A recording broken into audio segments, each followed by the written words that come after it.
Good day, beautiful people, and once again, welcome back to my podcast, Life Treasures and Golden Moments. This is Natalie Silva, and also welcome to the month of September. I can't believe the summer has gone by so quickly, and now we're getting into our fall season. The other day, I was out with some friends, and we were discussing the subject of angels. And I thought this would be a wonderful time to share a couple of stories with you about angels. And the stories that I'm going to share with you today were authored by Joan Webster Anderson, as told to her by people that had experienced an encounter with an angel. The first story that I'm going to share with you today is called The Gray Lady, and it's about a couple and her family that live in Oceanside, California.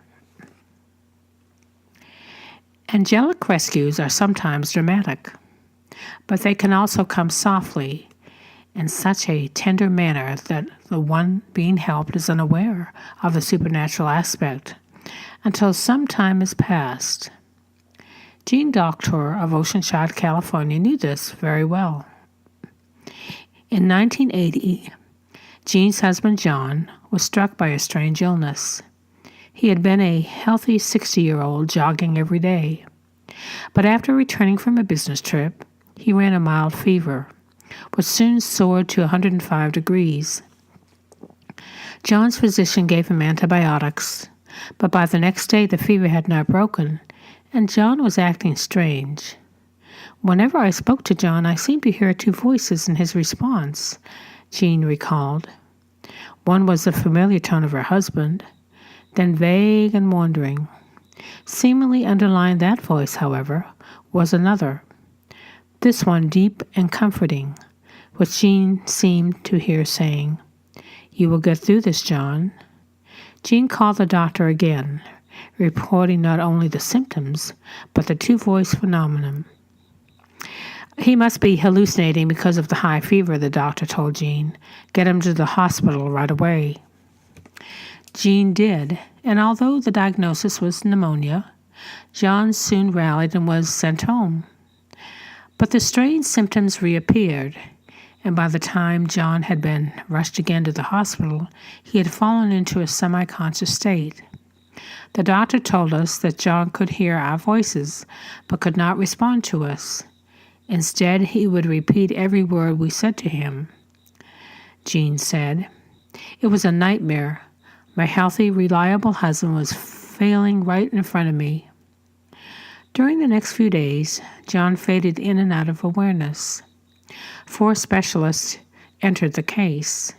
They took spinal taps and blood cultures, even checked the possibility of chemical poisoning. But they remained baffled. Nothing seemed to work, and there was nothing more to do. By Saturday night, the doctor's 3 grown children had gathered in their father's room, shocked at his deteriorating condition. Jean wept quietly with fear and exhaustion. It seemed obvious that John was slipping away from them, and she could do nothing at all to help. "Please God," she prayed, as she held John's limp and unresponsive hand. "Let me keep my husband. I need him. I love him." On Sunday morning, Jean was alone in the room, watching John's drawn and pallid face. There was a knock on the door, and she rose to face an elderly lady dressed stylishly in a gray silk outfit, her white hair beautifully arranged. She was carrying a little gold container holding communion host, and Jean assumed she was what the Catholics term a lay minister, someone who brings communion to hospital patients. "Get Brother John on his feet," the woman told Jean in a firm but friendly tone. Brother John? Who was this person? Jean was sure that a lay minister would never interfere with a patient's routine. "That's impossible," she protested. "My husband can't move." "He needs to stand up," the gray lady repeated in a gentle but reapproving tone. Jean was irritated at the woman's high-handedness. What if the floor nurse came in and found them disturbing John? Yet Jean also felt compelled to obey this brusque but oddly reassuring stranger. So much so that she suddenly reached for her husband and pulled him to a sitting position. The woman looked on, composed and quiet. John was groggy, but he didn't protest Jean's efforts, and somehow with her support, the two of them stood swaying. Then the gray lady gripped both their hands, and waves of cold electricity shot through Jean. "We earnestly request the healing of Brother John," the gray lady murmured, "and may the love of Jesus touch him. May he be instantly healed." She placed the wafer on John's tongue, snapped the little golden box shut, turned and briskly left the room. Jean helped John into the bed, where he immediately fell into a deep sleep. That had been an odd episode, Jean mused. She was fortunate the hospital personnel hadn't caught her dragging John out of bed, but it had been nice of the nurse to break the rule about no visitors for John. Grateful, Jean popped her head out of the door. "Thanks for allowing John to have communion," she told the nurse, sitting at the desk. "The lay minister just left." The nurse looked at her. "I've been sitting here for the past 25 minutes, she replied. "I didn't see anyone leave your room." Puzzled, Jean approached a woman at the door of the next room. "Did you see anyone coming out of our doorway?" "No," the visitor shook her head. "And I've been standing here for at least half an hour." Jean checked all the rooms on the floor, then went to the waiting rooms and the reception area. The gray lady had not registered at the desk. There had been a group of Catholic men bringing communion to the patients, but no woman of any age or description was among them. Exasperated, Jean gave up. It was peculiar, but best forgotten, especially since John seemed to suffer no ill effects. John slept all day, and at 4:30 that afternoon he abruptly sat in his bed. Jean went cold with apprehension. Was he hallucinating again? But no. "Are the kids waiting in the foyer?" he asked her. "Yes. Would you like me to get them?" "No. I'll get dressed and walk down to visit with them." "Absolutely not," Jean gasped. "You're terribly sick." "You'll be even worse after all that exertion." "I feel just fine, honestly," he told her. Jean looked closer. John's waxen complexion had turned rosy. He looked better than he had for weeks. Relenting, she helped him into his slippers and his robe. The look of relief and joy on the children's faces when they saw him confirmed Jean's own suspicions. Her husband was going to get well.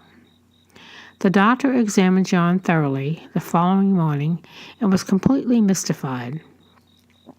"John's fever is gone. His eyes are clear, and he might as well go home, as there isn't any sign of illness," he told them. I can't explain it." Jean saw no reason to mention the gray lady, not to a doctor of medicine, but John returned to normal activity within 2 weeks, and no such illness ever reoccurred. For a long time, Jean resisted the idea that the mysterious visitor had been an angel. Didn't angels appear in white shining robes wearing golden halos? By contrast, her gray lady had been efficient, no nonsense, detached, and completely in control of the situation. She commanded firmly, prayed firmly, and after finishing her mission, vanished firmly. Jean said, "She was the most unangelic spirit I could ever imagine." And yet, who could doubt the wondrous healing that had occurred? And hadn't there been comforting signs all along the way? Evidence that she and John were not alone in this ordeal? Hadn't she even heard the second voice reassuring her? "I think many people experience these special touches," Jean said, "but we're afraid others will ridicule us if we talk about them. But I was there. I saw the change in John, and now I consider it a loving gift." Now will Jean forget the fervent prayer she whispered during the crisis of an illness? Please, God, let him live. I need him. I love him. Send me a miracle. God did, and a messenger to bring it. They say that every dog lover has one dog in their life that is their soulmate, the one whom they share a wondrous and unexplainable connection. By Linda Baxter. This second story today is called Snow Angel, and it is about a dog. Looks like a major snowstorm is heading out our way, folks, announced the radio weatherman. Linda Baxter paused momentarily while buttoning up her coat and peered out the window of her Marion, Indiana home. Yes, she could see a few flakes already swirling in what to be a rising wind. How fortunate that her 7-year-old son Michael had already boarded his school bus, and kindergarten at Leslie's school was only a block and a half away. If they had left by the back gate, fleetingly, Linda wondered why classes hadn't been canceled already. Indiana storms could get quite heavy in a brief amount of time, but she pushed the worry out of her mind as she reached for her keys and directed Leslie onto the back porch. "Wait for Mommy, honey," she called over her shoulder as she locked the door and caught up to Leslie. Linda enjoyed walking her daughter to and from school each day. It was an easy route, great exercise for Linda's degenerative arthritis, and a chance for them to talk quietly one-on-one. Leslie enjoyed their routine too, because it meant that she could stop to pat her best friend Punky, the handsome German shepherd who lived next door. Punky's owners, the Ross, were an older couple who had moved in about a year ago. Punky was Eve Roth's constant companion. Joan at the hip was the way Jane Roth had put it. And because of Irv liked to tinker in his garage, it was just a matter of time before Michael and Leslie had met him and fallen in love with Punky too. "Somehow, our families blended," said Linda. One of the kids' favorite things to do was to swing with Jane, Irv, and Punky on the front porch. Michael's favorite game was to shovel Irv's walk and not get caught. One Mother's Day, we snuck over during the night and planted flowers in Jane's flower barrel.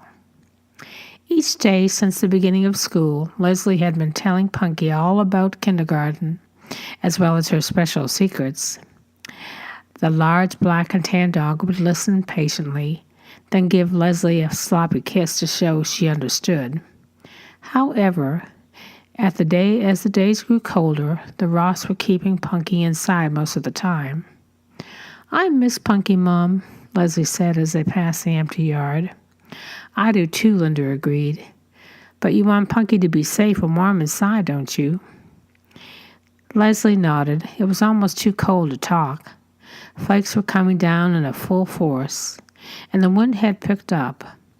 Quickly, Linda took Leslie to her classroom, gave her a goodbye hug, and hurried home.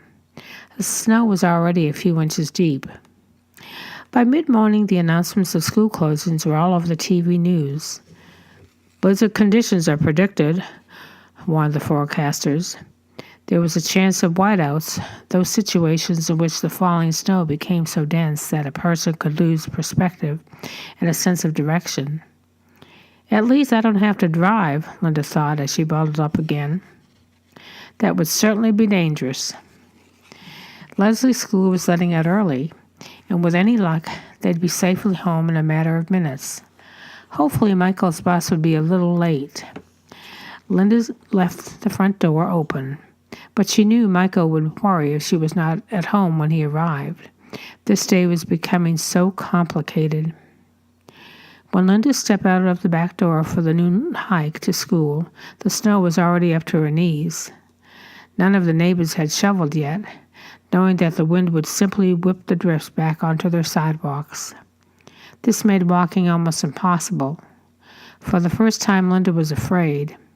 How was her small daughter going to cope with the deepening snow? How she envied Punky as she passed the Roth's house, and pictured the dog lying on a warm rug near Irv's chair. And there was no one she could call for help. Their street was populated mostly by retired couples, such as the Ross. It was up to her to protect her children. Staggering into the school, her back aching from the effort, Linda went to the kindergarten room and helped the teacher bundle the last few children into their coats. Then she took Leslie's hand and started out again, pushing the outer door hard to get it open. The school was nearly deserted. When we stepped outside, the wind stole Leslie's breath and nearly lifted her off her feet. She clung to my hand, and I tried my best to shield her, but the snow had drifted so high she could hardly walk. Each step was a battle, and within minutes Leslie was wet, exhausted, and in tears. "Come on, honey, just a little bit further." Linda tried to encourage her, but it was almost hopeless. Leslie was too short to make headway through the mounting drifts, and too heavy for Linda to carry. The snow swirled around them, hitting their faces with needle-like flakes. Our fingers and feet were numb, but our chests ached and our cheeks were windburned. Linda said. The harsh wind bit at their noses, and the wetter they were, the more painful each breath became. Linda dragged Leslie on, a few inches at a time, but finally Leslie collapsed into a snowbank and Linda fell alongside her, her back burning with pain. They lay for a moment, exhausted and spent. Then Linda struggled to her feet again. She knew it was dangerous to lie down in the snow. People fell asleep and froze to death that way. They had to keep going. Reaching for her daughter, Linda looked up at the sky, and suddenly she was terrified. In the few moments they had taken to rest, the storm had intensified. The snow was so thick now that it was blotting out the items around them, even the trees and the houses, and Linda was completely disorientated. The dreaded whiteout. I couldn't tell which direction we were facing or where we were. I was afraid to move because if I went the wrong way, we could be in the street, and oncoming traffic would never see us. People died under these conditions, too. What should they do? What could they do? They could pray. They could ask God, who made the snow, to deliver them out of it. Linda gathered Leslie in her arms, and still lying in the drift, they prayed. Dear Lord, help us to find our way home. Then Linda pulled her exhausted daughter to her feet. With the last of their strength, they had to try again. Just then, Linda spotted a dark shape just ahead. A large bush, a trash can? No, this shape was moving. Out of the blinding snow came an angel sent by God to help us. Linda says, "It was Punky." The dog ran straight to Leslie and gave her a wet kiss. "Punky," Leslie cried in delight. "Take us home." She grabbed hold of Punky's collar with one hand and tightened her grasp on Linda with the other. As if she understood everything, Punky began to lead them in a specific direction, fighting her way through the huge drifts. But Linda wondered how Punky would know the right path. Even a dog with a fine sense of smell was at a disadvantage in this terrible weather. But Punky seemed to know exactly what she was doing. She leaped forward again and again, scrambling over the snowbanks, dragging Leslie with her. Each step was a struggle, but Punky wouldn't let them stop. When Leslie occasionally lost her hold on the dog, Punky would stop and bark to get them going again. She seemed to realize how dangerous it was for us to be out in the storm, and she kept urging us on. The journey seemed endless, and Linda had lost all track of time and location when suddenly a familiar shape loomed ahead. Her backyard gate. Punky had brought them safely home. "Oh, Punky, thank you, Leslie gasped. She gave the dog a final hug, and then Punky turned away as quickly and mysteriously as she had appeared. The dog was gone. Linda and Leslie struggled through the backyard with frozen fingers. Linda managed to turn the key in the lock, and exhausted, the two fell into the kitchen. Linda looked at the clock. It had taken them over an hour to travel 2 blocks. They were soaked and freezing, aching in every bone, but safe. Leslie would have a warm bath, and they would share cocoa with marshmallows. Everything would taste better now for the rest of their lives. But before another minute passed, Linda had to call Jane Roth and thank her for Punky's extraordinary help. "How did you know we were in trouble?" she asked Jane. "Why would you send Punky out in that storm?" "I didn't," Jane explained. "Punky had been sleeping peacefully next to Irv's chair, when suddenly she leaped up and started to bark. She seemed very agitated and kept jumping around the back door. Irv finally let her out. Punky had disappeared into a blizzard as Irv watched, puzzled. What would possess a dog to go out on such a freezing day? And when Punky didn't return right away, Irv became very worried. It was too dangerous to go out and search for her, so he had begun to call her. His voice was becoming strained when almost an hour later an exhausted Punky dragged herself into the yard, walked wearily into the house, and collapsed beside Irv's chair. "She's sleeping soundly," Jane reported, "and now we know why. Punky would definitely get a special supper that night." Tears stunned Linda's eyes as she hung up the phone. Tears of relief and gratitude, but mostly of love. Punky's love had saved their lives. She would never know how, but that wasn't important. The Indiana blizzard turned into a state of emergency, with factories, offices, and schools closed for several days. The temperature dipped below zero, and wind gusts caused many cases of frostbite. However, the mood in the Baxter household was definitely upbeat. How often we come to a place in life when we are unable to see a way home, and every turn seems impossible, Linda says. It is in those moments that we must trust that the Father is in control, that He knows the way, and He will not let us surrender to the blizzards that surround us. Instead, He sent a furry, four-legged angel to guide us and to guide us home at last. This is Natalie Silver with Life Treasures and Golden Moments. I hope you enjoyed our stories today, and I look forward to being back with you again soon. Until next time, you all take care, and may God bless.